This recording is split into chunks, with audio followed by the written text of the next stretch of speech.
prazer receber a Camila Prazer aqui. meu. Muito obrigado, Camila. Eu sei que a agenda é difícil de conciliar, né? Pedro também aqui da Boomer vai falar um pouquinho com a gente sobre marketing, vendas, performance. Mas eu acho que a ideia aqui é fazer um toque bem tranquilo, assim, trocar ideia realmente sobre a operação de e-commerce da marca. E eu queria começar, Camila, perguntando o que te motivou de fato a lançar a GeBeauty, né? Qual foi o ponto aí que você falou, não, vou fazer uma marca de beleza e entrar nesse segmento? Primeiramente, bom dia. Todo mundo aqui quer vender mais, né? Para acordar cedo, vir para cá. Eu acho que esses eventos pequenos são ótimos, porque a gente consegue conversar melhor e depois interagir aqui, que é tão bom quanto o talk, né? A interação depois. Bom, a história da GeBeauty, eu acho que algumas pessoas talvez devem ter escutado em um podcast, ela não é muito romântica. Eu não tinha esse sonho de ter marca própria, de ter toda a complexidade, né? Porque o modelo de negócio de influenciadora é uma delícia. A margem é muito boa, é tudo muito simples, você executa de uma maneira muito simples. E quando você fala de varejo, de venda de produto físico, é outro mundo completamente diferente.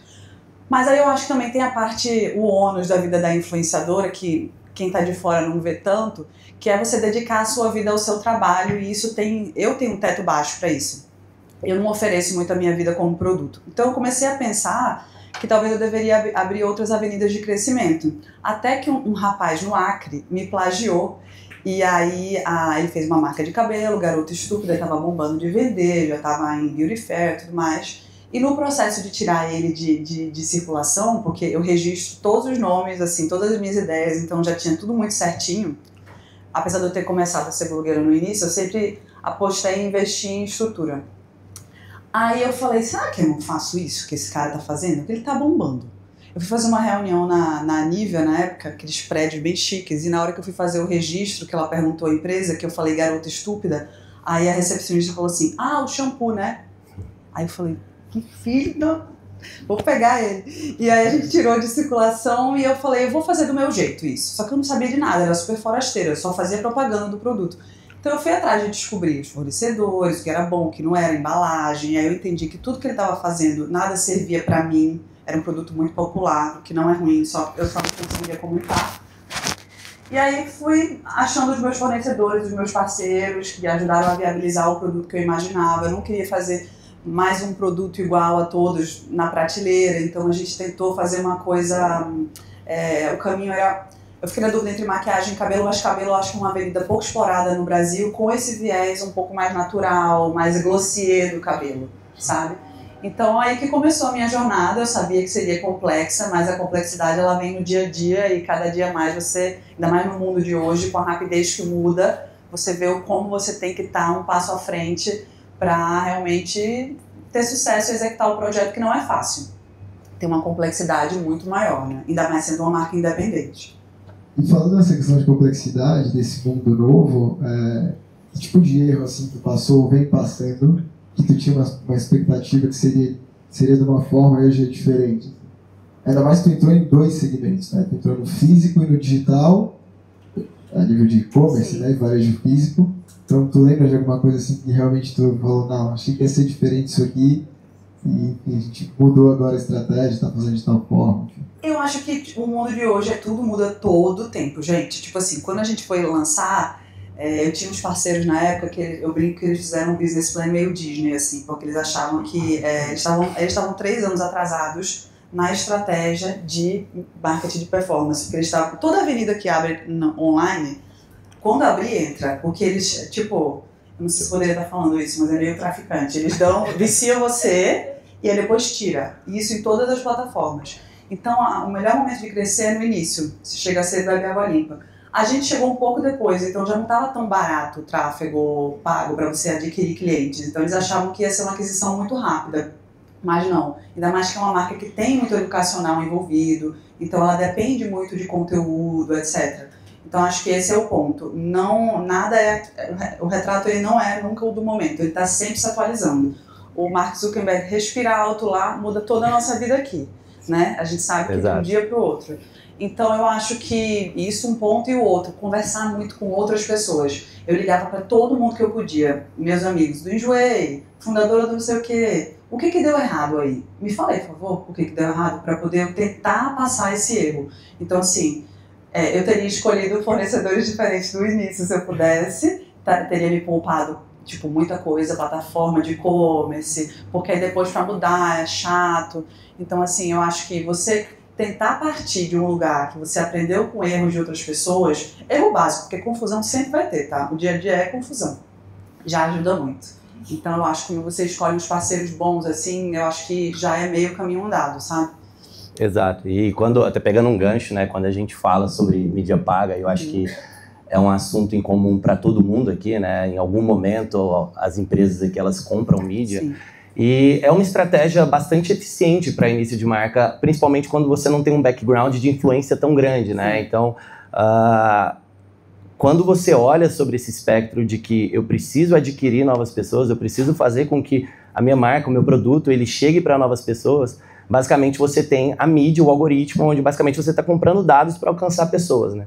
Só que quando a gente olha no longo prazo, ele não é um modelo tão sustentável se você não olha para, cara, eu preciso educar minha audiência, porque senão minha aquisição ela vai ficar sempre mais cara, é normal, assim, as plataformas elas se comportam como uma ferramenta de leilão, né? Então, cada vez mais está aumentando o número de usuários, cada vez mais está aumentando o número de anunciantes, o leilão está ficando mais caro. Então, marcas que não olharem, né, para também educar o funil, digamos assim, e focar muito em LTV, né, Lifetime Value, a recorrência financeira, cara, é uma estratégia de balde furado. Não adianta a Camila ela focar ali muito no que a gente está fazendo com o G-Beauty, em, pô, a gente precisa de público novo, precisa de novas pessoas comprando, se a gente não está educando o resto do funil de, pô, como que eu faço com que a pessoa que comprou uma vez, ela compre ali durante um ano, né? Eu acho que um case animal que não está no segmento de wellness é a Starbucks, né? Onde a Starbucks, hoje o CAC dela chega a ser alguns milhares de dólares para comprar um café, né? Para a pessoa comprar um café. Porque ela sabe que, pô, a pessoa que comprar um café, a experiência ela é tão grande que vai comprar café na Starbucks o resto da vida. Então, assim, pô, no longo prazo, o LTV sobre CAC, ele sempre vai ser positivo, né? Então, eu acho que para marcas, e principalmente quando a gente olha sobre esse espectro de, pô, tô com uma marca, preciso crescer ela. Eu acho que tem várias caixinhas que a gente tem que olhar, principalmente utilizando. Acho que a Camila é um grande case, né? Pô, como que eu consigo utilizar da influência da Camila, de certa forma, né? Sem também gerar uma dependência muito grande dela com a marca, para que eu traga uma comunidade, para que eu traga pessoas ali para a marca. Né? Eu acho muito bom o seu exemplo. E tem também a Nike, né? Que foi o erro da Nike agora, pode que o branding e o marketing de performance, tipo, tudo coexiste. O carinha lá que entrou novo falou, não, vamos botar só aqui dinheiro, só em performance.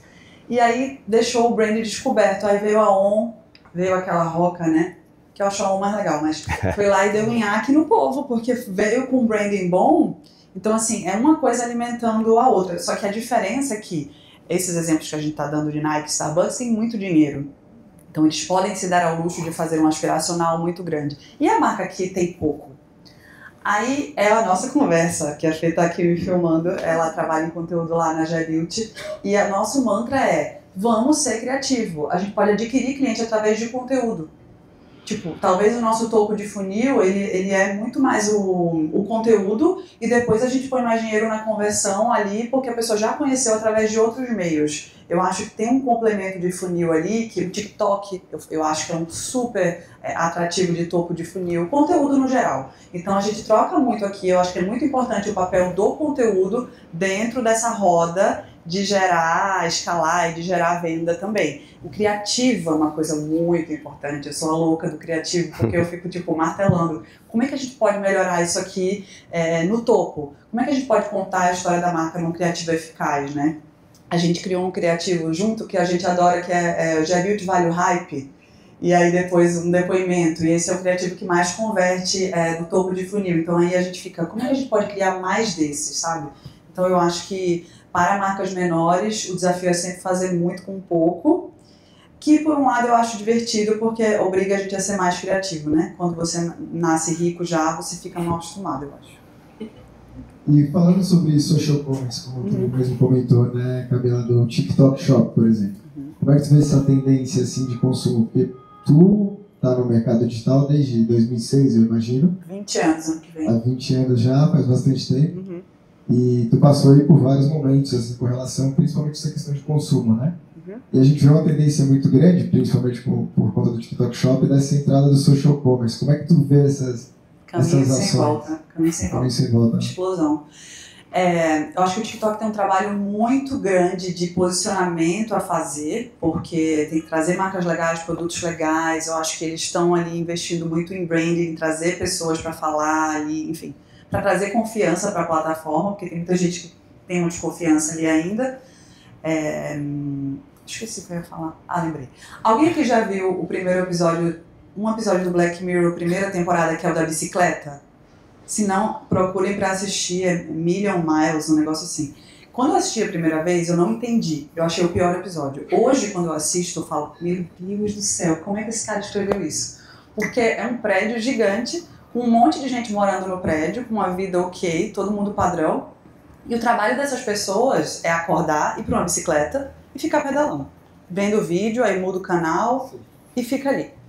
E aí alguns vão para um show de talentos e sobem de vida e a maioria continua ali coletando moedas. Eu acho que tem um paralelo muito interessante disso, porque todo mundo vai ter um papel nesse funil de alguma maneira. Ou você vai vender, ou você vai assistir, ou você vai produzir, ou você vai só comentar e curtir, ou você vai vender e ganhar comissão. Então, assim, eu não sei o que achar disso, se é bom ou ruim. Mas é isso, é a Amazon dominando, são grandes players dominando, e nós participando de maneira muito ativa, seja em papéis maiores ou papéis menores, sabe? Mas eu acho que o volume tem muita conexão, que é o social commerce, com essa roda do futuro que é quase presente já. Então acho que o TikTok Shop realmente vai dar um capote. Total, até um outro episódio de Black Mirror, eu sou fã sobre, eu não vou lembrar o nome do episódio, que a moeda de troca das pessoas são likes. Sim. E aí, tem toda uma imagem construída e, obviamente, lá, né, a gente vê um cenário extremamente extremista, né, então, obviamente, não sei se a humanidade vai para aquele caminho, mas isso dá pílulas que, de fato, hoje, né, o social commerce, a conexão, ela se tornou uma moeda de troca, né? Então, e não sobre um olhar ruim. Eu acho que, essa conexão, a genuidade de, você poder indicar um produto que você confia para alguma pessoa, você corta um processo gigantesco de experimentação e de frustração. Uhum. Então, eu acho que virou ali base zero para toda marca poder entender qual que é a voz da marca, né? Como que ela fala, assim. Eu acho que empresas, a gente fez um trabalho incrível com a Mama Jama, eles são uma rede... eles são uma rede incrível no Rio, que a gente aprendeu uma coisa com eles que eu não tinha ainda tido contato. Eles encaram a Mama Jama como uma pessoa, então não é a empresa, é a Mama. Então, eles corrigiam a gente quando a gente ia falar alguma coisa relacionada à empresa, porque de fato é uma marca que conversa, assim, as pessoas elas se conectam, né, assim, tem uma rede ali muito grande. Então eu acho que o social commerce, e aí olhando sobre todas as verticais e todas as caixinhas que a gente pode colocar, eu acho que é benéfico em todos os casos, tanto em questão de melhorar a margem, quanto em questão de aumentar a recorrência, quanto em questão de baratear o custo de aquisição, então experiência dentro de e-commerce também, então você ter ali já esse processo como um todo estabelecido, eu acho que é uma grande vantagem para marcas. Né? Muda muito o funil, né? Total. Nesse sentido. Porque é uma maneira boa de adquirir cliente, porque você não tem muito risco, né? Você dá comissionamento sobre a venda. Total. E outro ponto é que o funil, por si só, ele já deixou aquele tradicional, né? Já tô velha. Ele... Não nesse sentido, mas ele virou cíclico, né? Então, a pessoa que tá topo de funil e foi impactada por algum produto da GE, talvez não tá no momento de compra. E, cara, talvez quando ela tiver, ela já vai para a última etapa do funil, ou então ela desiste, vai para o meio, para uma etapa de educação, e, ela não está pronta, ela volta para o topo, então passou a ser cíclico, né? E aí as marcas, é muito importante que elas olhem isso, porque deixou de ser um funil e passou de ser uma jornada, né? E a jornada é normal, você ir, voltar, errar, acertar, né? Sim. O difícil ali é que o cliente é do TikTok, não é teu, né? E como é que tu vê isso, Pedro? Como que a gente vai fazer com que o cliente que compra no TikTok entre no nosso CRM e participe desse LTV aí que a gente estava comentando. Nossa, é verdade. Eu quero ouvir essa resposta. Boa. Aí a gente acaba entrando numa seara um pouco mais técnica, mas vou tentar ser um pouco mais didático aqui, que é a parte de traqueamento, né? Eu acho que o petróleo, né, digamos assim, o petróleo hoje da mídia, o petróleo hoje de e-commerce, é a capacidade que marcas têm de poder traquear o processo de compra delas.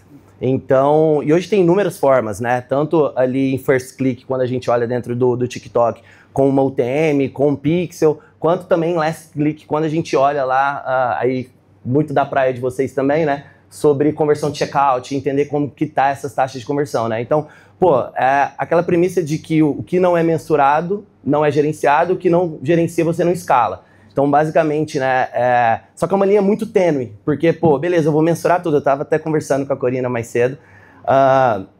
Eu quero todos os dados, eu quero mensurar tudo. Cara, o que existe de empresa hoje que é obesa de dados, que é o quê? Cara, beleza, mensura tudo. Você usa para quê? Nada. Não sei o que eu faço. Então por que você mede? Então, assim, eu acho que quando a gente olha, né, lá no TikTok, eu acho que o grande desafio, TikTok, Instagram, marcas entenderem como que consegue educar o público ainda nativamente dentro da plataforma, porque por premissa, né, o custo de você tirar um usuário do Instagram e levar para um site, que é um custo de conversão, ele sempre vai ser muito maior do que um custo de engajamento, então fazer com que a pessoa engaje com a marca dentro do Instagram, do TikTok. Então eu acho que o desafio é, como que eu consigo melhorar, aumentar o meu nível de consciência no que tange as plataformas, para que quando eu tenha esse custo mais alto de tirar da plataforma e levar para um e-commerce para atender a conversão, cara, seja algo assertivo. E aí isso vai traduzir dentro de métricas de conversão, né? E aí a gente começa a falar de um universo de coisas aqui, que é análise CRO, entender e-commerce, mas eu acho que aqui um long short story, né? Basicamente traqueamento. Eu acho que o poder que a gente fala lá na GBeauty de poder testar muito criativo e ver, cara, deu certo, não deu, é a gente saber ali na vírgula qual que o criativo XPTO me gerou tanto de venda em todas as etapas do funil. Então, basicamente, aquilo vai compor para a gente um padrão de criação que a gente vai poder replicar isso em outros testes e poder variar isso. Sim, uma coisa que você perguntou, voltando para o início do papo, sobre erros, você aprender a hora de você botar dinheiro na mídia. Gente, Black Friday pra gente, esquece Black Friday. A gente não precisa fazer mídia de Black Friday. Não faz o menor sentido. Já gastei muito dinheiro errado antes de vocês. Tipo assim, a gente já tinha chegado a essa conclusão antes, mas a gente tem um case assim, de antes e depois, comparando o Black Friday do ano passado com o ano anterior, que é surreal. Até cadê o Lucas? Tá aí? Ele sabe os números de cabeça. Se quiser vir aqui. Porque a gente botou um dinheiro na Black Friday em anúncio e deu um desconto que não tinha necessidade, gente. Tipo assim, no ano seguinte a gente deu menos desconto, menos mídia, porque tá o mundo inteiro falando de uma data mundial que você não precisa trazer um awareness pra data. É só você ficar lá e botar Black Friday e esperar e vender, entendeu? E fazer os publis e pronto. Não tem que fazer mídia, deixa a mídia para os grandes fazerem e a gente fica só surfando a mídia dele. Porque todo mundo está sabendo qual é a data. Então, assim, a gente vendeu mais, gastando menos, com a margem muito melhor. Então, assim, cara, esse tipo de coisa, eu acho que mídia é o qual e o quant. Tem a parte analítica, que eu não sei nada, eu não entendo nada de número, não sou de exatas. Mas a troca humana sobre os criativos, o desenvolvimento, os padrões dentro do que você está fazendo, isso deu certo. Como fazer mais disso, sendo que de uma maneira diferente? A inteligência, né, faz toda a diferença. Tá. Porque senão realmente você joga dinheiro fora muito fácil. Tá. É basicamente isso, né? Quando a gente... E aí esse exemplo de Black Friday é incrível, né? Porque... mídia também se trata de saber quando não investir. Exatamente. Não é só, vamos comprar, porque assim, quando a gente olha para isso, é o que a Camila falou, né? Assim, cara, grandes marcas, elas colocam milhões em mídia nessa data. Então, naturalmente, é muito caro anunciar nessa data. Só que o mercado, todo mundo já está esperando promoção. É natural do consumidor. Muitas pessoas, inclusive... Cara, chega ali outubro, fala assim, cara, não vou comprar nada agora porque mês que vem tem Black e com certeza as marcas vão entrar. Então, eu acho que se trata muito mais de, cara, ao invés da gente brigar com esses grandes, vamos olhar para nossa base? Porque eu não tenho custo para vender para minha base, né? Então, cara, como que eu consigo fazer com que deixe esses grandes que normalmente já vai comprar aqui, né? Os consumidores normalmente, os novos, já vão comprar, e como que eu consigo fomentar organicamente ou fomentar através de incentivo a minha base para aumentar, né? Então, quando a gente fala, até o Lucas está bem à frente com a gente no projeto, a gente fala de ganhar eficiência de mídia, se trata disso, não só, vamos escalar, mas, cara, vamos talvez reduzir o valor de verba. Isso é uma coisa que a gente fala muito, né? Exato. Isso aqui a gente segurou, isso aqui, né? Exato. E, Camila, acho que até um outro ponto, né? A gente começou falando aqui muito sobre a Camila como influencer, como creator, e agora a gente passa por uma Camila empreendedora, uma Camila gestora. Como que é a sua visão, né? Assim, é uma chavinha, liga e desliga, é um mesclado. Como que é Camila empreendedora e Camila... Meu filho. Todo dia eu aprendo, eu juro, G-Beauty me ensina muito. Muito além do que como ganhar dinheiro ou como fazer uma marca, mas muito além. É que eu acho que assim, as pessoas elas se desenvolvem através de relacionamento. Total. Todos, familiar, amoroso, profissional. Então, os relacionamentos são espelhos. Então, assim, eu aprendo muito sobre mim no dia a dia dessa empresa. O bom e o ruim. E eu acho que é uma lapidação do dia a dia mesmo. Você vai, tipo, amadurecendo, se desenvolvendo. E eu acho que todo mundo passa por isso, mas pouca gente fala. E eu acho que os homens falam menos, assim. Eu acho que as mulheres têm uma coisa que elas têm que aprender um pouco, essa parte masculina, que é de ir sem estar pronta. Bora, me deu a oportunidade, eu aprendo fazendo e vamos nessa. Porque eu acho que a mulher naturalmente espera muito. Eu acho que eu não tô pronta. Vai, o homem vai. Se você não for, ele vai pegar a sua vaga. Então é melhor você ir. E aí, por outro lado, o homem fala menos dos sentimentos e dos desafios, divide menos. Mas eu acho que para todo mundo, ainda mais nos tempos de hoje, é uma lapidação eterna, sabe? Então, assim, eu aprendo muito. E eu vou fazer 20 anos de influência ano que vem. E desses 20, 15 foi num modelo quase eu mesma e Irene, né? Só não foi mais porque eu sempre investi muito em sei lá, fornecedor jurídico, financeiro. Eu sempre fui uma blogueira com estrutura desde o início. Mas mesmo assim, a parte criativa sempre foi muito eu sozinha. Então eu escolho, tiro a foto, edito, posto, faço a legenda. Então acho que para mim o grande desafio é deixar o criativo mais solto. Sabe? Eu acho que esse é o meu grande desafio. Mas aí quando você começa a aprender também a contratar pessoas que têm mais a ver com você, aí as coisas começam a fluir muito mais. Então acho que a gente chega num lugar de maturidade hoje em dia de social media e tal, que a gente se entende muito mais e as coisas ficam muito mais fluidas e mais fáceis. Mas eu acho que a contratação é um negócio assim muito importante, que eu fui aprendendo fazendo também. Porque senão você fica batendo cabeça, aí, sabe, não é legal. Total. Inclusive, até acho que muito do que foi criado hoje no mercado de influencer tem muito conceito e base sua, né? Eu acho que, exatamente, né? Assim, eu acho que você democratizou um mercado, né, de influencer ali, sim, mostrando que, de fato, hoje a gente já vê que já não é mais o futuro, é o presente. Então, marcas que não trabalham com influencers, com creators, né? Eu acho que, enfim, né, tá jogando muito em desvantagem com quem tá. Inclusive, hoje é normal esse movimento de creators se tornarem marcas, né? Sim. E marcas que não se tornarem creators, elas vão competir em uma grande desvantagem. E dentro desse papel, né, de influência, e aí agora olhando, tirando o crachá de G-Beauty, né, e pondo o crachá de Camila Creator, assim, e como empresária, como que você vê essa relação, né? E como você vê o impacto de empresas estarem trazendo ali creators, influencers para dentro do negócio, não só no intuito de awareness, né? De, eu preciso fazer com que minha marca seja mais vista, mas como uma estratégia de business mesmo, né? Cara, assim, eu não abriria uma empresa sem um influenciador como sócio.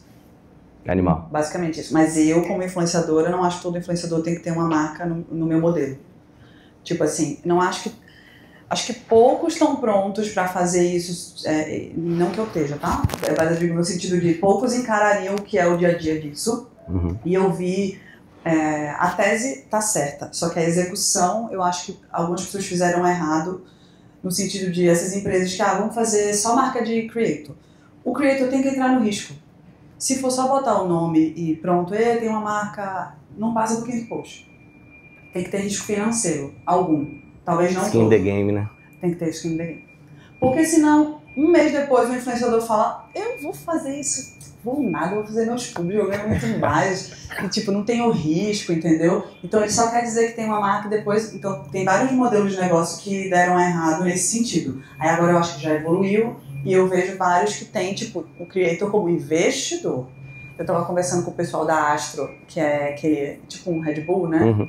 É um amigo meu que é um dos fundadores. E aí é nesse sentido, o criador põe o dinheiro. Então eu acho que é isso, sabe?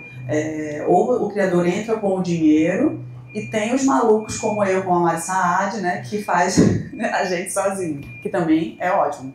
Você fica com o bolo mais para você.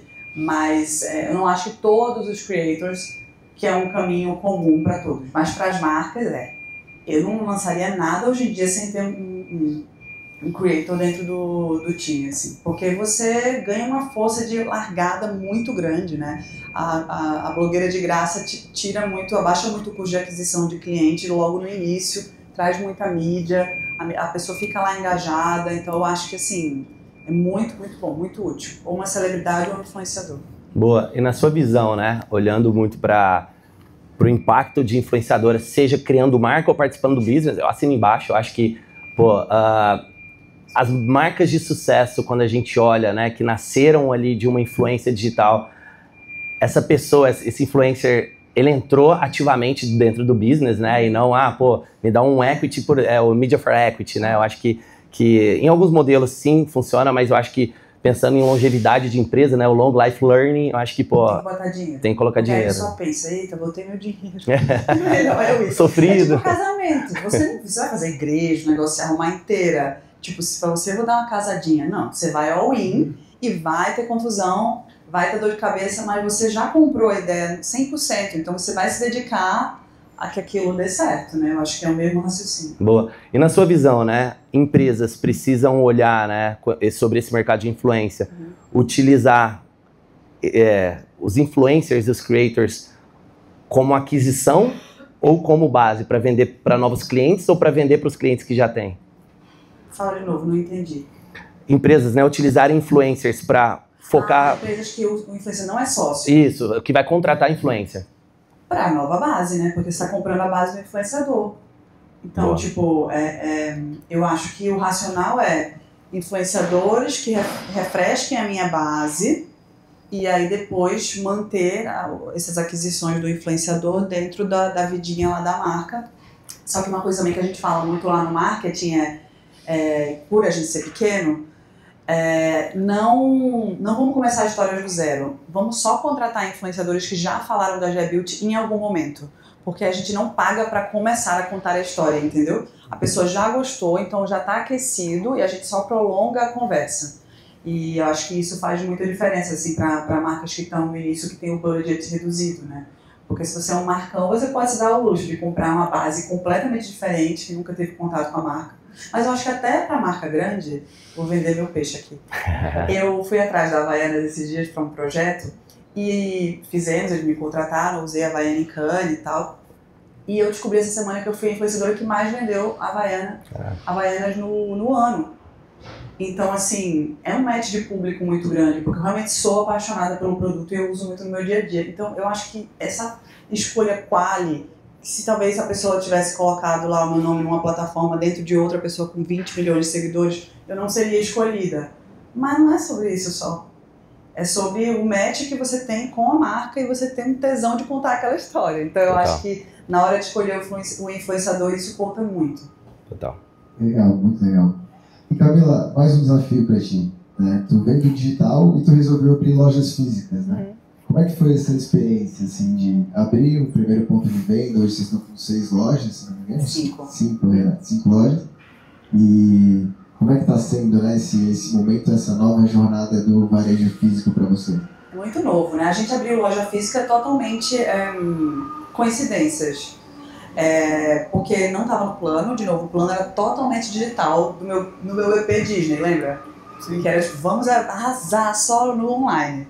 Só que aí você percebe que o tempo muda, a LGPD vem, né? Altera todo o nosso plano. E aí era a pandemia, e aí me liga o Shopping Recife e fala, quer abrir uma loja? Aí eu falei, não tá no meu plano, tem 3 meses de marca, tenho 7 produtos. Você vai me dar a loja toda pronta? Aí ela, vou. Do jeito que eu quiser? Vou. Com Wi-Fi roteando. Ela, vou. Aí a gente foi e fez a loja. Ia ser 3 meses só. Só que deu super certo. Tá até hoje. A gente mudou só o ponto. E aí a gente entendeu que o varejo físico tinha um papel muito importante na expansão da marca, mesmo que fosse uma marca digital, porque a gente está falando de Brasil. Eu acho que sempre tem que trazer para o que é o Brasil. Não tem como comparar com os Estados Unidos, com nada, com a Europa, porque aqui tem um Brasil, um país gigante, que é caro para enviar produto, o frete é caríssimo, tem região que nem conhece o seu produto, porque você não consegue enviar, porque fica parecendo que comprou fora. Tem a parte da segurança do país, que você andar na rua, a gente sabe que não é difícil. Então o shopping tem um papel para o brasileiro muito de lazer também, então muito complemento do dia a dia. Então a gente entendeu que o crescimento, só no digital, ele tem um teto mais baixo ainda. Então a gente começou a apostar, revisamos o BP e apostamos numa expansão em loja física própria. E aí o Shopping Recife foi o primeiro, depois a gente abriu aqui no Shopping Jardins, aí temos o Rio Sul, Iguatemi Fortaleza e Rio Mar Recife. Mas sempre uma coisa bem MVP. Tipo, o Rio Mar Recife, eu tava num almoço, encontrei com um manda-chuva lá, joguei vamos abrir aí. Ele falou, vamos, eu peguei ele na palavra. Aí tinha um carrinho que a gente fazia ativação em evento, eu mandei o carrinho. Ficou lá, tá lá ainda, a gente vai trocar agora. O carrinho que é bem... Mas ele vende horrores. Então, assim, a gente já testou o modelo de quiosque, que a outra era loja, de um custo baixo, e assim... menos vaidade, depois a gente muda. E aí você vai testando. Eu acho que essas oportunidades que a influenciadora abre, tem 2 caminhos, né? Muita coisa que acontece que a gente tem que filtrar, porque todo mundo quer fazer eventos, fazer coisas e às vezes desvia a atenção. Mas quando você sabe aproveitar essas portas abertas, você cria modelos de negócios novos, assim.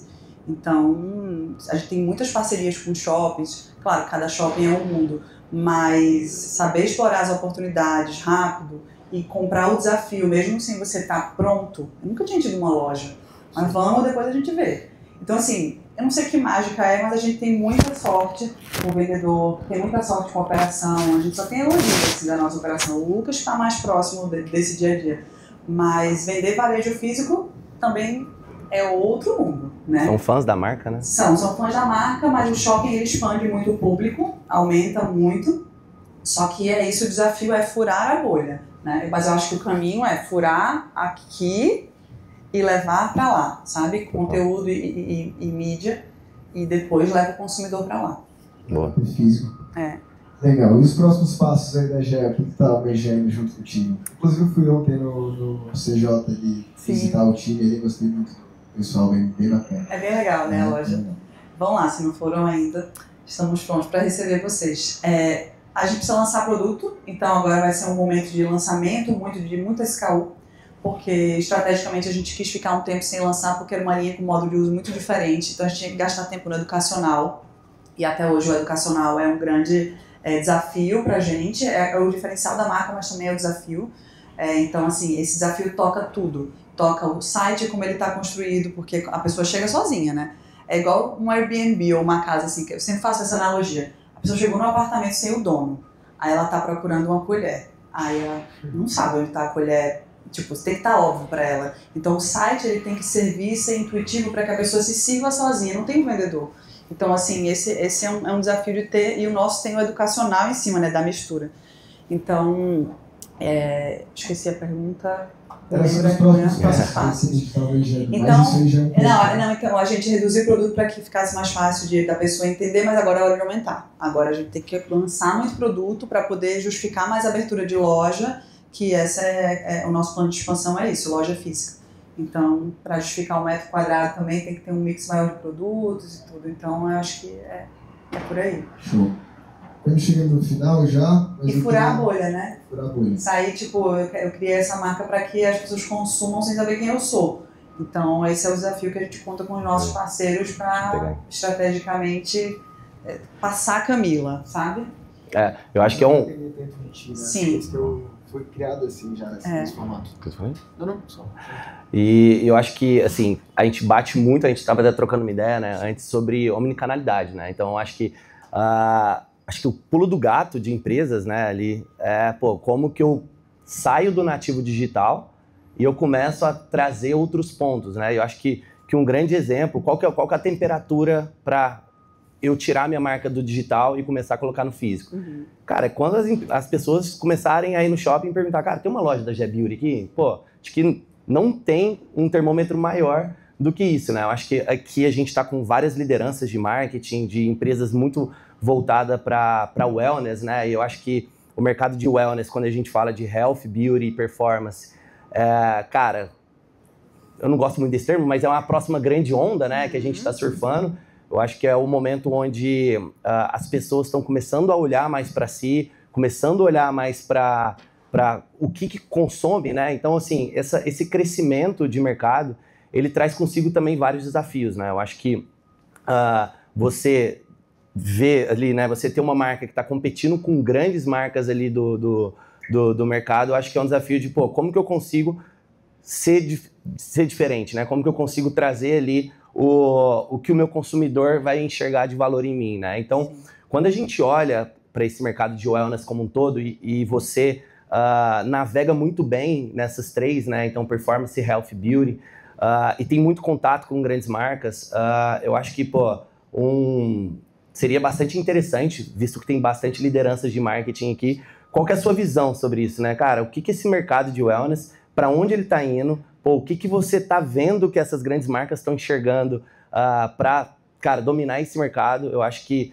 a gente vê várias empresas entrando agora, né? Vários nomes de empresas que estão crescendo muito rápido com influência digital, mas também quais são os gatilhos mais acionáveis? De, pô, cara, o que eles estão usando, como que esse mercado está crescendo, e você como Camila, empreendedora, influencer, qual que é a intersecção de dica que você dá para assim, pô, você quer o pulo do gato? Acho que essa daí vale 1 milhão. É difícil essa hora. Eu acho que fazer produto hoje em dia é fácil, gente. Hoje em dia, assim, acho que qualquer intermediador hoje em dia, se ele não for estratégico, ele tá morto. Não tem necessidade de muito intermediador, entendeu? Então, assim, eu acho que as agências estão evoluindo muito em todos os sentidos.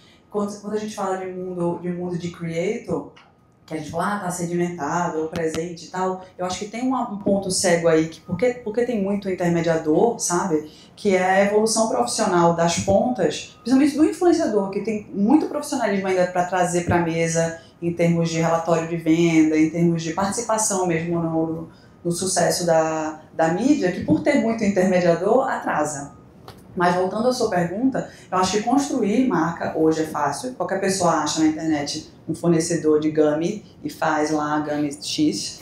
Mas eu acho que construir marca num espaço que está lotado de gente gritando, que de novo tem essa cena no episódio do Black Mirror, viu, gente? A sala, o povo tudo gritando. Você se fazer ouvido é muito difícil. Você tem que ter um raciocínio de construção de história que, assim, tá num próximo nível, assim, nem se compara de quando eu comecei. Quando eu comecei tinha tão pouca gente falando que se eu desse um suspiro todo mundo ouvia. A gente vendia de zerar a prateleira, porque tinha pouca gente falando. Hoje em dia tem muita gente falando. Então, assim, o raciocínio... Por isso que eu sou uma pentelha.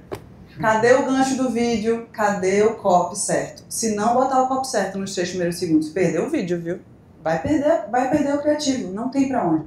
A construção do criativo hoje em dia, você pode ter um criativo incrível. Se você não construir a edição dele com o pensamento de growth, você perdeu. Então eu acho que esse é o diferencial. Você ter um produto bom é fácil, se você quiser investir, você tem um produto bom, mas a construção da marca de diferencial é o mais difícil.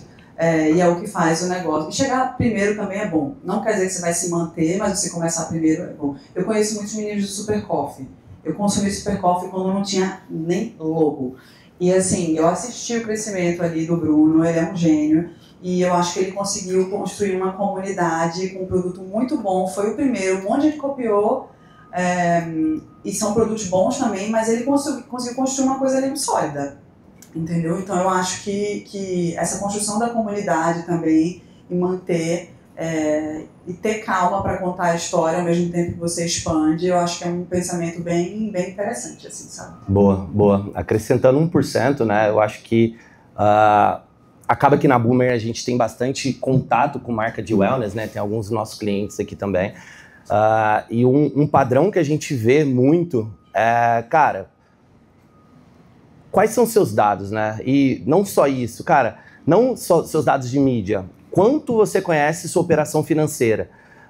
o quanto que o marketing está inserido lá para entender qual que é a margem de contribuição, qual que é a margem de lucro, qual que é o ROI desejado, pô, qual que é o processo de escala. Eu acho que assim, eu ainda sinto muita falta, né, quando eu entro em contato com algumas empresas, de o marketing ele está apartado de uma estrutura como um todo. Então, pô, nada adianta assim, o marketing ele não entender veementemente a parte financeira e a lucratividade da empresa, porque senão, pô, você vai começar a investir mais em mídia, e aí você vai faturar mais. Só que se você não ter essa visão, que foi um pouco do que a Camila trouxe, cara, a sua margem tá indo pro saco, e aí você tá vendo um número super inflado lá, faturando X bilhões de reais, isso vai, pô, meu rosto tá bom, mas aí você vai ver se você tá caindo 20, 30% da sua margem de contribuição, né? Então...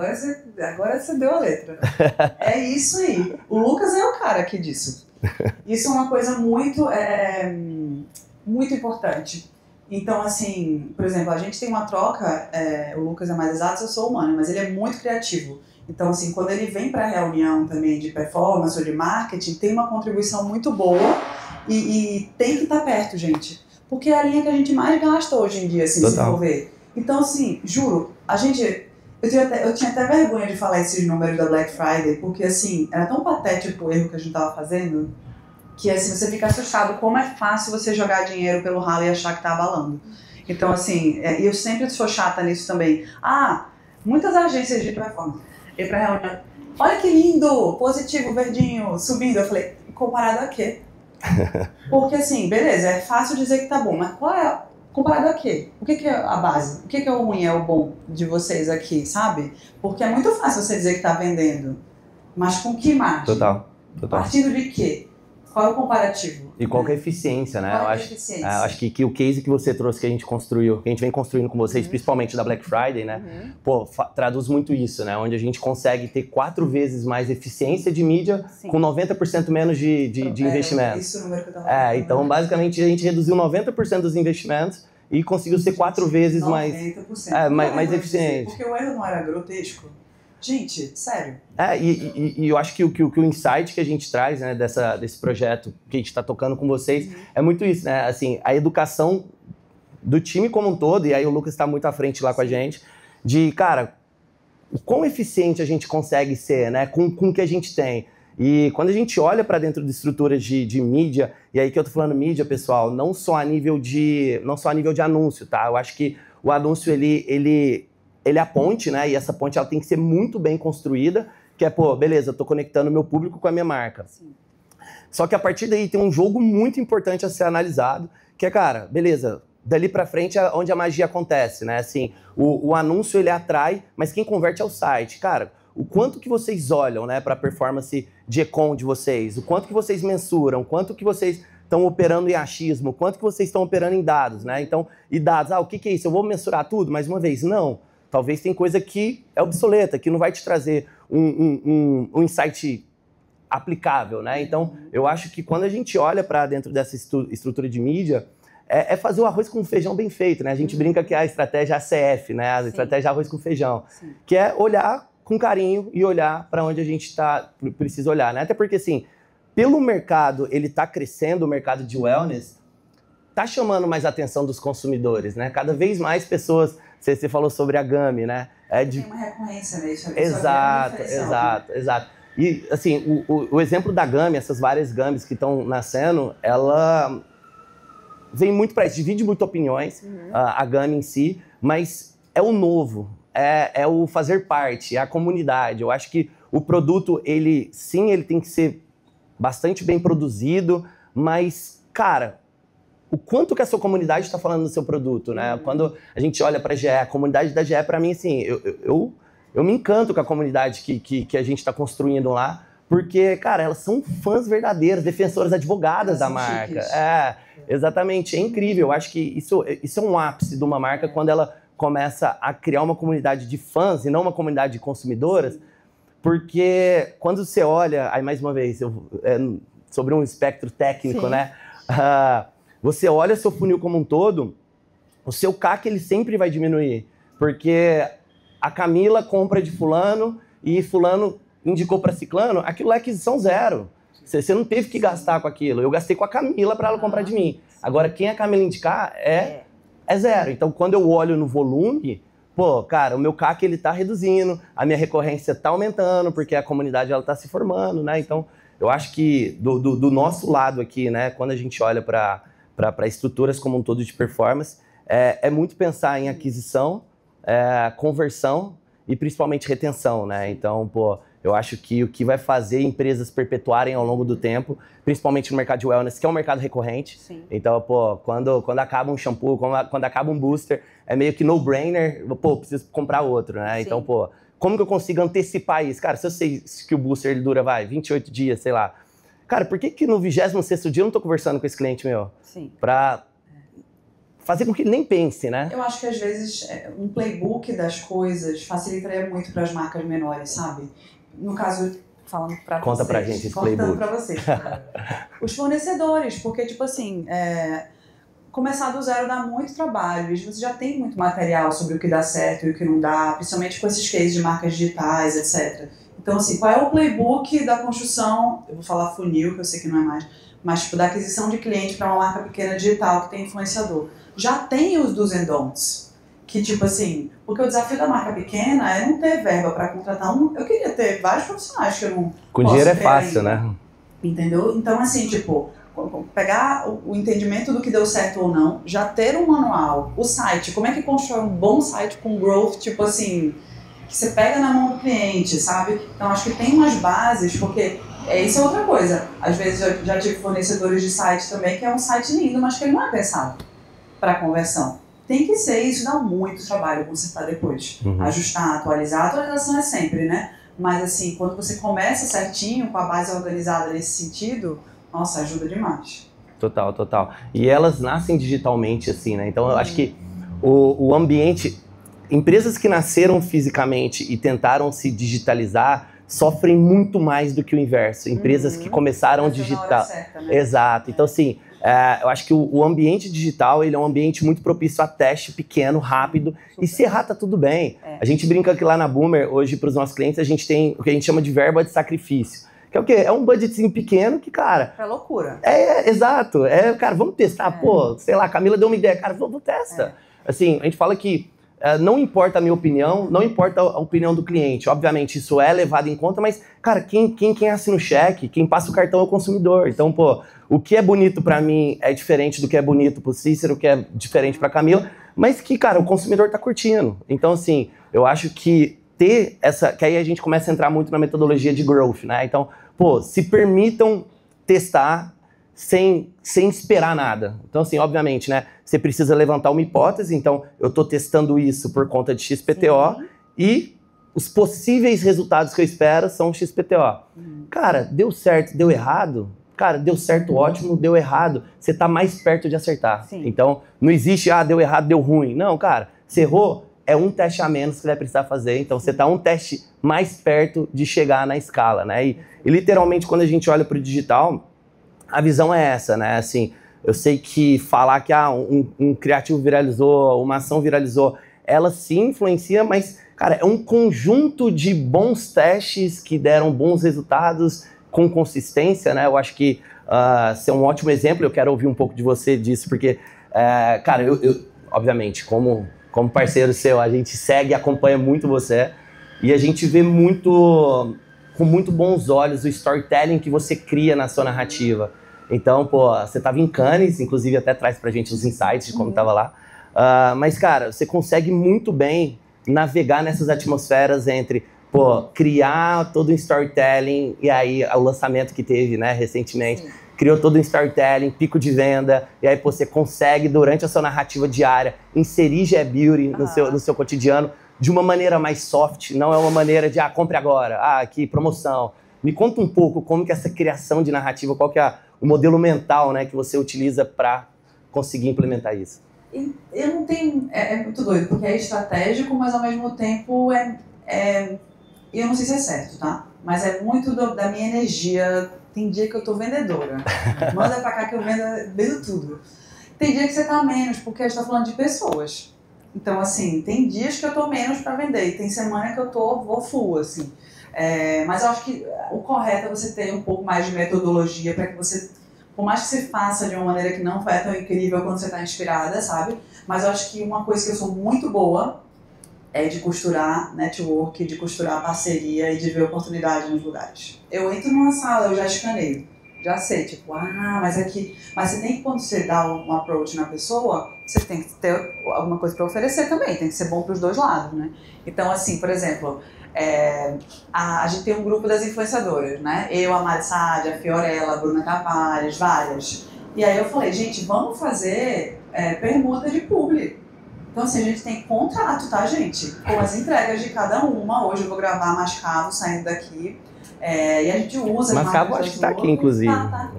A gente vai usar, usa as coisas das outras e posta. E isso, tipo, complementa a gente num aspiracional que, assim, como marca, eu não poderia pagar a Fiorella, não poderia pagar a Mari. Mas a gente conseguiu achar ali uma interseção, elas não poderiam me pagar também, mas a gente faz ali uma coisa junto. O Cofer, por exemplo, foi um formato que eu criei, que é o pico de conversão do mês. O marketing fica desesperado, querendo que eu faça toda semana, e aí eu falo, não posso, porque senão vai gastar o formato. Calma, segura, uma coisa mais premium.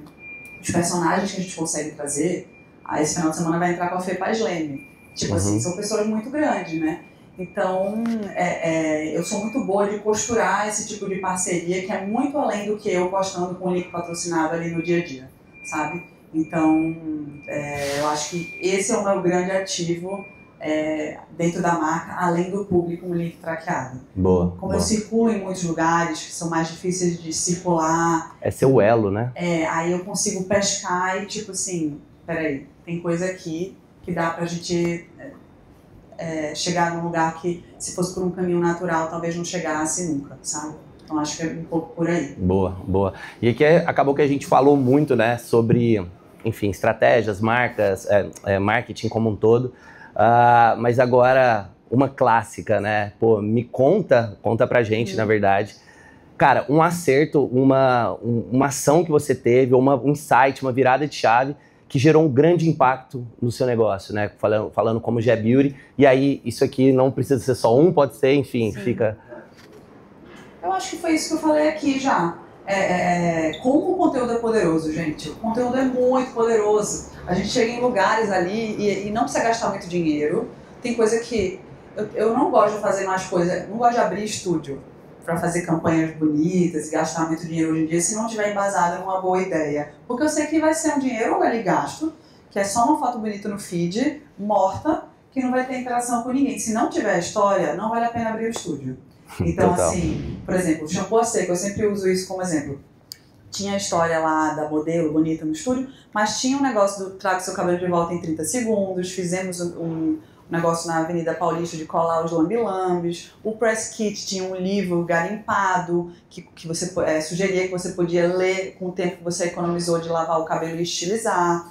As modelos a gente pediu para elas irem de cabelo sujo para o estúdio e a gente fez um vídeo de celular da modelo falando: poxa, nunca me pediram para vir de cabelo sujo, o que será que aconteceu? E aí foi o vídeo que mais bombou, de celular podrão, entendeu? Então assim, eu acho que olhar para o conteúdo com toda a potência que ele tem, só que tem que ser criativo. Total. E autêntico também, usar né? a sua criatividade, entendeu? Tem que ter timing, tem que ser criativo, tem que estar com um planejamento, cronograma muito organizadinho, porque a criatividade pede tempo. Criatividade às vezes vem de supetão, mas para uma marca que precisa rodar com datas comerciais e tudo, com antecedência você pode se dar ao luxo de ser criativo, porque você tem tempo para pensar. Então eu acho que dá para ir muito longe tendo uma verba enxuta, quando você é criativo, tem bons parceiros juntos para executar e amplificar a sua ideia, e eu acho que é por aí. Horizontalizou o mundo, né, gente? Quando eu estaria aqui falando com Total. vocês, é que eu não me considero brigando com gigantes, porque eu conto uma história que ela é muito nichada. Mas quando pessoas criariam marcas do nada dentro de um mundo de gigantes, né? Eu fui numa palestra, eu não vi muita coisa em Cannes não, tá? Eu fui mais de network dessa vez. Mas a palestra do will.i.am que eu vi sobre IA, que ele investe muito em IA há muito tempo, eu tava achando ele muito otimista, assim, mas no final ele falou um negócio que eu achei que fez sentido. Tipo, é a primeira vez no mundo que as pessoas comuns, que somos nós que não somos de grandes conglomerados, podem mexer um pouco no sistema. Porque com os sistemas abertos, né, um programador que tem uma ideia muito boa que está na casa dele, ele pode criar um negócio revolucionário que muda o mundo e altera a ordem. Então, acho que é um pouco do racional das pequenas marcas aqui também. Tem a plataforma, tem a criatividade, então dá para fazer muita coisa. Boa, boa. Galera, a gente tem mais 10 minutinhos aqui, eu vou fugir um pouco do protocolo. Eu acho que é uma boa oportunidade, né? Exatamente, acho que é uma boa oportunidade que a Camila, a gente ter a audiência dela aqui, ter que poder sugar um pouco, né, do conhecimento dela. Então, a gente vai fazer... Isso eu também, né? Você sabe muito aí. Então, a gente vai fazer mais uma ou duas perguntinhas e a gente vai abrir para vocês, então pensem, quem quiser fazer alguma pergunta pra gente, como um todo, tá? Eu acho que é uma oportunidade. O Talk, ele nasce para isso, não é no intuito de palestra, então, eu acho que seria bastante interessante vocês participarem, terem dúvidas ali, pra gente poder contribuir aí, que seja 1% do negócio de vocês, tá? Mas... Vamos aproveitar que eles ainda estão escutando a gente. Exato. Mas, Cami, enquanto a galera pensa, agora eu queria saber o outro lado da moeda, né? Qual que foi um erro ou um teste que deu errado e que, que você fala assim, cara, isso eu aprendi muito com ele, mas até para evitar, né, pessoas que estão pensando em fazer algo do tipo e enfim, né? O que faria diferente, né, imagino. E o que você faria diferente? Acho que uma coisa eu já falei, que é você escolher bem as plataformas que você está desde o início, porque é um trabalho ferrado trocar depois e prejudica muito venda, etc. Então, não é porque a gente está aqui no Shopify não, mas, né, enfim. E outra coisa, mas aí é pro lado de cosméticos, tipo, o tributo. Como o tributo é importante você entender o backstage do segmento que você escolheu. Principalmente falando de Brasil, tributariamente, logisticamente, sabe? Porque aqui no Brasil cada produto é um mundo, né? E cosmético, Jesus, você pode ter o melhor produto do mundo, tudo lindo, branding lindo e tal. Funil, bombando. Se você não tiver uma estrutura tributária, seu negócio não para em pé. Total. No país que a gente vive. Eu estava um dia com o Daniel Jesus, que é do Daniele, e ele vendeu para a L'Oréal, né? Enfim. E aí ele falou, Cami, quando eu fui vender, eu tinha 3 players, né, que me convidaram para eu apresentar, que era um francês, L'Oréal, o japonês, que era Shiseido, e o alemão, que era Vela. E o japonês não conseguia entender a estrutura tributária. Não tô entendendo. Eu explicava, ele, não, isso é Brasil. Só o francês que entendeu. Isso é Brasil, a França também é assim, né? E aí ele falou, porque aqui é muito específico. Então eu acho que antes da gente chegar na parte bonita, tem a parte cascuda também, que se você não olhar, inviabiliza o todo. Total. Bacana. Temos alguma pergunta aí, pessoal? Imagino que sim, né? Tem bastante gente aqui, não quer aproveitar a Camila. E aí, Léo, quer saber nada não? Já sabe tudo, né? Não aguenta mais, né? Ouviu falar?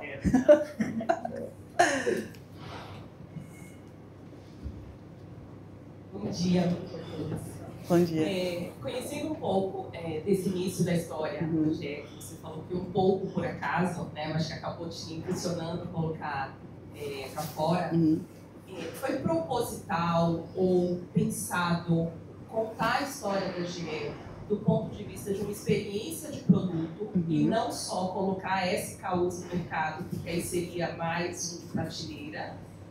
E se sim, foi pensado também esse tempo maior de maturação, de conhecimento do produto no mercado, porque não é só uma utilização, né? É um educacional, como você está chamando. Tudo isso foi pensado de forma proposital para se diferenciar no mercado? Foi, porque eu tenho uma relação muito engraçada com o dinheiro e com essas coisas, porque eu amo dinheiro, né? É ótimo, mas se o negócio não for um negócio que eu olho e falo, que máximo, eu não consigo.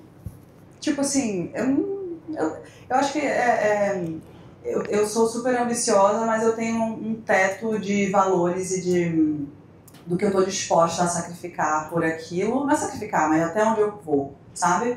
Isso se reflete em tudo na minha vida. O quanto eu ofereço minha vida como produto é um exemplo.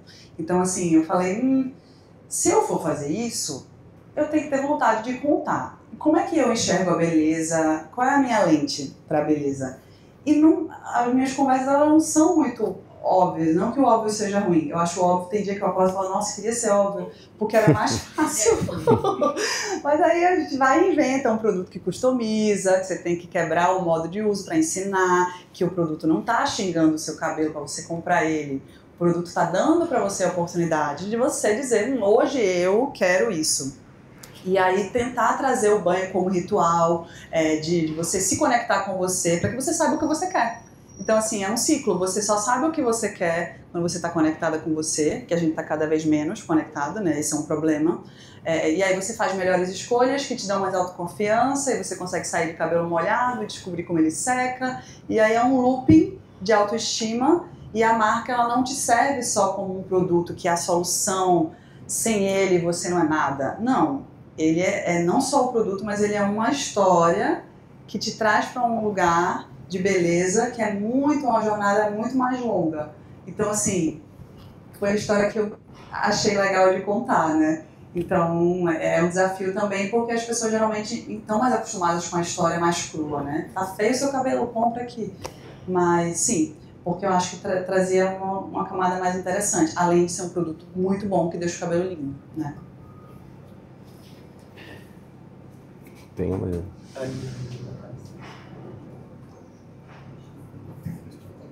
Olá, Fulvio. Bom dia. Cada vez mais as lojas de shopping estão sendo utilizadas não só para gerar vendas, mas também para exibir a sua própria marca e trabalhar com esse sentido. Então, eu gostaria de saber, em si, após a abertura da sua primeira loja, como foi o aumento de vendas nessa região e quanto tempo levou para você ter essa percepção? Como que você trabalhou a tua marca após a abertura dessa loja? Como que ela ajudou no teu break? Sim, muito boa pergunta. Sabe onde a gente sentiu rápido? No Instagram, dos demográficos, né, que fala do Instagram.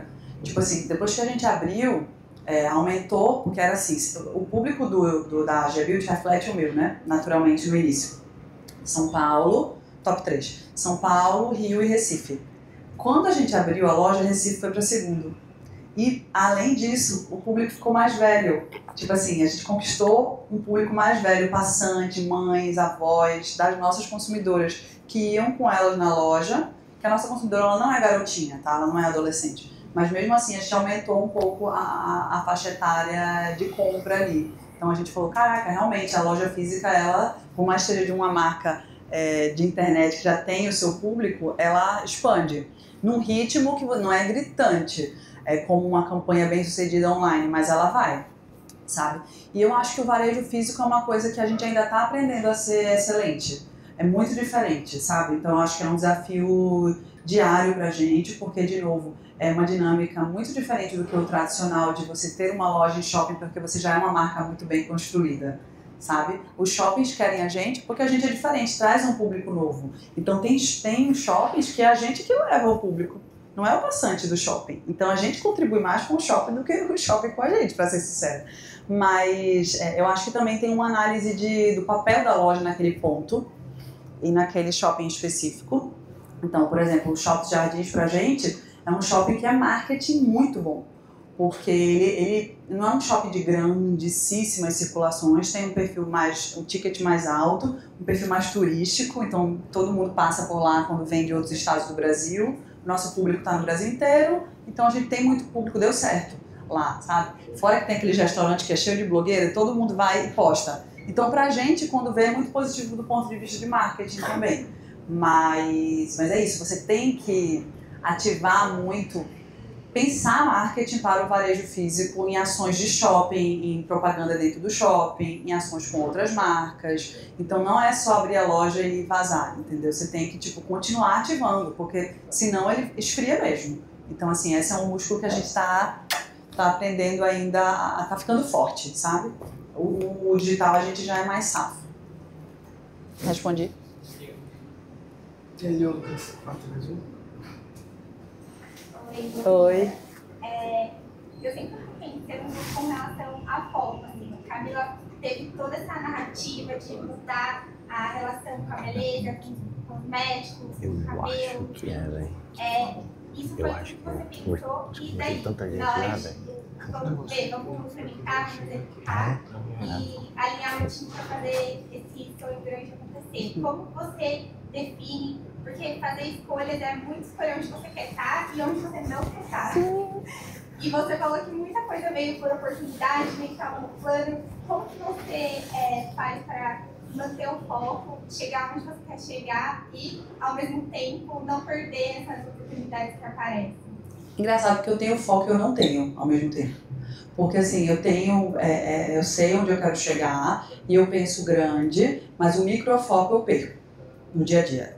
Então, eu estou pensando em muitas coisas ao mesmo tempo, ideias, então assim, às vezes eu, tive uma ideia aqui ou surgiu uma oportunidade no meu direct. Eu fico o dia inteiro no direct falando com as pessoas, com as celebridades, pensando em ideia, e eu brinco que eu sou Pokémon.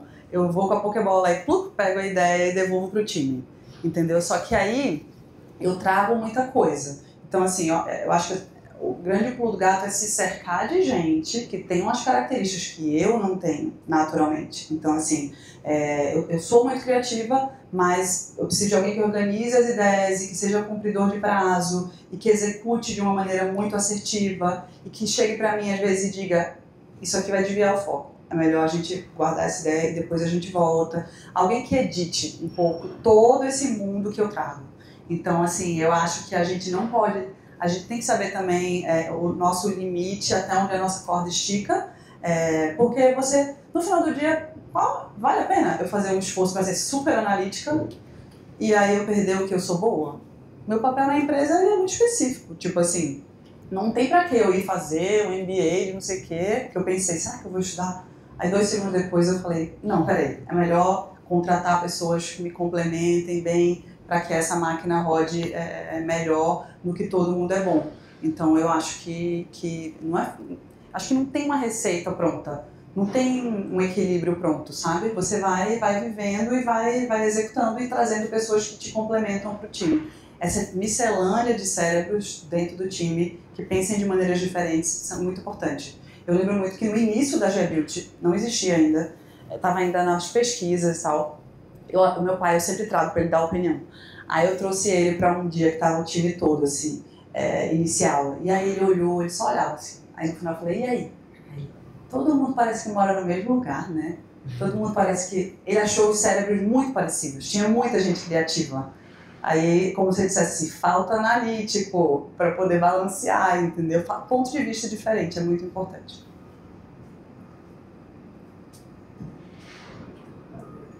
Bom dia. Bom dia. Queria fazer uma pergunta não só para a Camila, mas para os meninos também, gerar um ambiente. Eu sou de uma empresa que trabalha com tratamento de ingredientes com medicamentoso. Que é cabelo, mas é calvície, é um outro lado. Uhum. O nosso foco é 100% em aquisição. Nós correntes só manter o resultado do tratamento que precisa se manter. A gente utiliza quando o paciente tiver cabelo, ele usa a medicação. Então, ótimo, né? E aí, fiquei pensando muito que vocês falaram sobre diminuição e redução de verba de Black Friday. Uhum. A gente tem uma construção muito boa em social de crescer também, oferecer brinde. E, como o mercado normalmente faz, a gente bota dinheiro pra gente trazer muito resultados. Uhum. Ninguém nunca parou pra analisar esse ponto. Putz, e se a gente um ano não fizer? Uhum. Sempre a verba ali de número de lição para entregar. E aí eu fiquei pensando na questão de, quando vocês disseram isso, sendo um produto físico, né, mais de varejo, tem muito ponto do cliente ser recorrente, ou quando você focaria só em primeira compra, furar essa bolha, chegar em outras pessoas para falar sobre o produto, ainda manteria uma estratégia de redução de verba? Ou você consegue reduzir, mas mantendo o teu público que já comprou e vai fazer uma recompra? Vou falar, e aí você me corrige totalmente se eu estiver viajando. Mas a minha sensação é, pega o dinheiro, bota uma influenciadora que, tipo, você aposta, sabe? Não só uma, talvez, mas que você não teria dinheiro para pagar, talvez, no dia a dia, mas uma verba de Black Friday você separaria, porque aí você adquire o cliente através dela e aí talvez dá um desconto um pouco mais moderado para sua base e não faz anúncio. Você adquire numa conversa direta do que você colocar ali o dinheiro na mídia. O que você acha? Boa. Deixa eu compartilhar aqui. Essa é a famosa pergunta de $1 milhão, né? E uma ótima pergunta, por sinal. E a resposta é que eu sempre tento evitar essa palavrinha ou. De isso ou isso. Quando você troca ela e coloca isso e isso, você se dá o poder do teste. Porque a operação da manual, ela é diferente da operação da Pink Chicks, que é diferente da operação da GE, e que cada estratégia ela vai comportar de uma maneira única. O que normalmente a gente faz, tá? Para a gente minimizar custos de black e aumentar a performance. Basicamente a gente prepara a base durante o ano. A black das empresas, elas precisam ser começadas a conversar em março, em abril, no planejamento estratégico. A sua base que você vai vender lá em novembro é uma base que você está construindo hoje. Inclusive, se começar hoje, está atrasado. Porque muitas empresas, elas esquecem, negligenciam esse cuidado de criar uma audiência, né? E outubro quer fazer isso. Então, os caras, além de investir para conversão, eles estão desesperados porque não tem base, precisa construir base, precisa engajar base, precisa converter isso em 2 meses. Empresas que aproveitam que o CPM, um pouco técnico aqui, tá? Custo por impressões, que é o custo do anúncio. O CPM ele é mais barato durante o ano, ele adquire pessoas durante o ano, e aí na Black Friday você pode até adquirir pessoas, porque é um ótimo chamariz, mas talvez não com mídia tão forte, com outras estratégias, mas utiliza da mídia para poder vender para sua base. Então, basicamente você tem uma estratégia de aquisição durante todo o ano, e ali na Black Friday você entende, né, o split ali, 80-20, 70-30, para poder entender. Porque sim, é muito normal a empresa se frustrarem, acho que rolou isso com vocês antes da gente entrar, né, de pôr um caminhão de dinheiro na Black e a expectativa lá em cima, e aí, pô, não rola. E aí, o que aconteceu? O problema não foi ali, o problema foi lá em janeiro, que não começou a conversar, que não começou a desenhar Black, entendeu? Então, assim, não só isso, mas picos do varejo, e aí a gente tem aqui Semana do Consumidor, tem Black, tem Natal para quem é varejo de shopping e tal. Cara, não deixem para falar de datas sazonais 1 semana, 2 semanas antes. Não vai rolar, assim, é matematicamente impossível você testar, validar, escalar e dar resultado em curto espaço de tempo. Então, quando a gente fala muito aqui sobre uma metodologia de growth, é always on, é testar e validar todo dia, é testar e validar a hipótese toda semana. Só que lembra sempre que o teste, né, ele precisa ter para quem, quando, em que velocidade. Então, sim, precisa ser criada uma filosofia de teste, que é o quê? Pô, cara, o que eu quero testar no caso da manual? Cara, eu quero testar o aumento da minha aquisição na Black a um custo menor, por exemplo. Cara, beleza, você tem uma hipótese. Dessa hipótese, qual vai ser o cascateamento de testes que você vai ter ali um cheiro se está indo para o caminho ou não? Então, cara, isso vai cascatear em 10 testes a serem feitos. Desses 10 testes, você vai testando, e é aquela verbazinha de sacrifício, e aí que é loucura mesmo, cara, pô, deu na cabeça, obviamente, a empresa não quebrando ou ninguém sendo preso, cara, vai embora, mete as caras e testa, e com certeza, isso eu te afirmo, que se você fizer isso durante o ano inteiro, em setembro, essa pergunta vai estar respondida. Então você vai saber exatamente o que você precisa fazer para ter mais aquisição, para aumentar a sua retenção, com investimento, com eficiência de mídia. Verdade. Então, basicamente é isso. É isso aí. Mais alguma, pessoal? Ali, ó. Tem uma ali. Oi, prazer, Monique.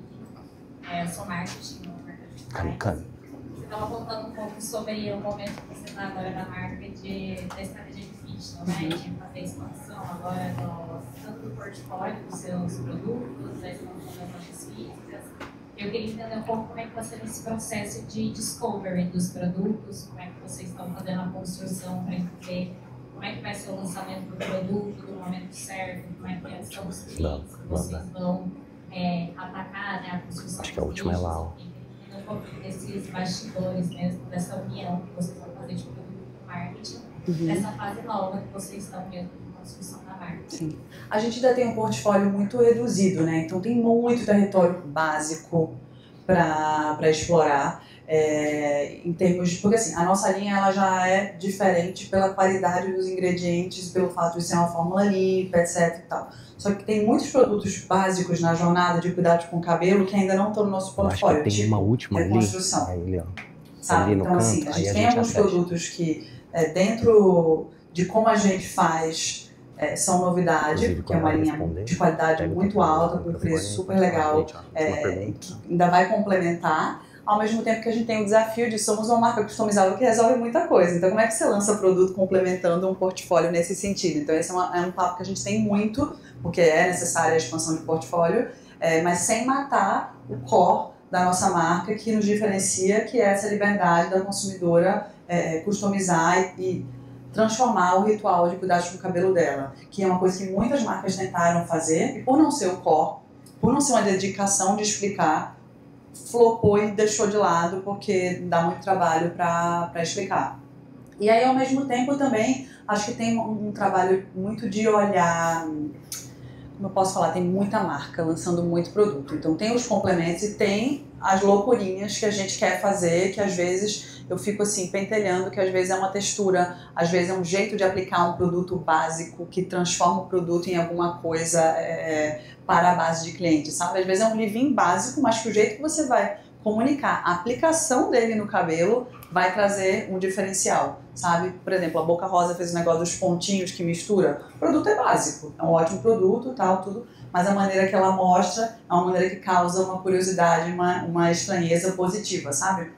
Então, acho que o produto deve ser pensado não só no que ele faz e na qualidade, mas em como ele vai ser comunicado para essa nova era de formação de opinião no TikTok, que é isso, né? Quando você chega numa Sephora hoje em dia nos Estados Unidos, que é aquele paraíso e tal, tem uma hora que o paraíso fica um inferninho, porque é tanta marca com comunicação boa, produto bom, que você fica assim, ó, você chega com sede, chega uma hora que você tá com dor de cabeça. Tipo assim, aí eu parei lá fazendo pesquisa e falei, como é que a pessoa escolhe? Porque antigamente você ia descobrir o produto na Sephora, tipo, olha esse lançamento, Hot Now, lembra que tinha? Hoje em dia você fica meio tonto, então eu acho que hoje em dia, a pessoa já chega com a lista do TikTok, meio certeira para comprar, que aí já tem a sinalização, não é Hot Now, é TikTok Viral, e ela já compra brifada. Então a conversa começa no TikTok, né, para beleza. Então acho que tem que pensar nessa camada de como esse produto vai ser comunicado além de desenvolvido, né? Então assim, é isso, a gente tem muita coisa legal para lançar, principalmente dentro desse escopo de produto clean. Tipo, ontem eu tava, nossa, eu quero um gel que eu vou passar no meu cabelo, que vai segurar, mas que eu vou passar escova, e no outro dia eu não vou ter que lavar o cabelo, porque é um terror. Você fica com o cabelo duro, né, parece um capacete, e estraga o cabelo. Então a nossa missão é trazer todas essas funções que a gente precisa como mulher de styling, etc., deixando o cabelo saudável, né? Então, respondi. Claro. Acho que a gente vai para a última pergunta agora. Oi, tudo bem? Eu sou Thalita. Eu trabalho na indústria diferente da Danone. E eu queria fazer uma pergunta. A gente está contando muito do seu case, incrível, estou aprendendo aqui umas coisas com você, mas muito voltado para o B2C, né? Para o site próprio, para vendas do seu próprio negócio. Qual que é a estratégia que você tem e qual é a estratégia em marketplaces, por exemplo? Como é que é a venda numa Amazon, no Mercado Livre? Vocês faz parte do business e como que é a estratégia? Inexistente, por enquanto. A gente tomou essa decisão, que também foi uma decisão que eu não sei como eu tomei ela assertivamente, sem o material de vida que eu tenho hoje, mas muitas coisas aconteceram assim que eu lancei a marca. Então, assim, teve gente querendo comprar, novinho, né? Teve gente querendo colocar em todas as farmácias do Brasil, e eu lembro que foi o pessoal ficou, temos que ir amanhã para todas as farmácias. E aí eu falava, não, a gente não vai. Por quê? Não sei explicar, mas não tem nada a ver, a gente não vai. E é tipo a louca, né? Porque assim, as farmácias queriam. Só que aí quando você vê hoje, ia ser como isso, esse booster lá, solto, naquela prateleira, que eu não ia ter dinheiro para pagar trade. Aí a pessoa ia entender como que era um booster e como é que ela ia usar. E aí eu ia ter caixa para poder botar em todas essas farmácias que o povo queria que eu botasse, eu ia quebrar. Porque eu ia ter que botar um monte de produto numa rede gigante, que tem todo o business dos pontos físicos fora é um business completamente paralelo. Então você tem que dar produto, você tem que manter o produto lá, você tem que ter um caixa muito bom. É um business que diminui muito a margem, porque você tem que ter muito investimento também em trade, para você estar bem posicionado, principalmente se você é uma marca pequena. A pessoa não chega procurando, tipo, imagina uma marca nova, ela não vai chegar procurando G-Beauty lá. Você não pode ter ruptura, porque senão eles não te querem mais lá. Então é todo um rolê para aquilo ali fazer sentido para uma marca pequena, entendeu? Então, assim, ainda bem que a gente não foi. Hoje em dia, eu vejo que, eu já entendo uma outra camada, que tem muitas marcas que foram adquiridas, que eu não posso citar aqui, mas que quem adquiriu teve muita dificuldade depois, que a marca estava tão espalhada, que você perdeu o controle do preço, e você mudou de categoria sem querer. Porque você vende em tantos lugares, as pessoas mudam o preço, e quando você vê, você não é mais essa categoria que você criou a marca, você está muito barata. Aí o trabalho que dá você recolher e estabilizar o preço e voltar para a sua categoria também. Então, assim, a nossa estratégia realmente ela é expansão por loja física própria e pontos de venda além dos nossos, muito estratégicos, e que a gente tenha um pouco mais de controle mínimo, assim, de como o nosso produto vai estar sendo exposto, a comunicação dele, etc., considerando que é uma marca nova. Então, eu acho que eu já conversei com donos de marcas, tipo, criadas mais ou menos no mesmo modelo que eu, que foram e que não foi legal. Outros tiveram muito sucesso, mas eu acho que a loja própria da marca para a marca digital ainda tem um papel muito, muito forte. Obrigada. Não, é para fechar. Você quer fechar aí? Pode fazer o fechamento.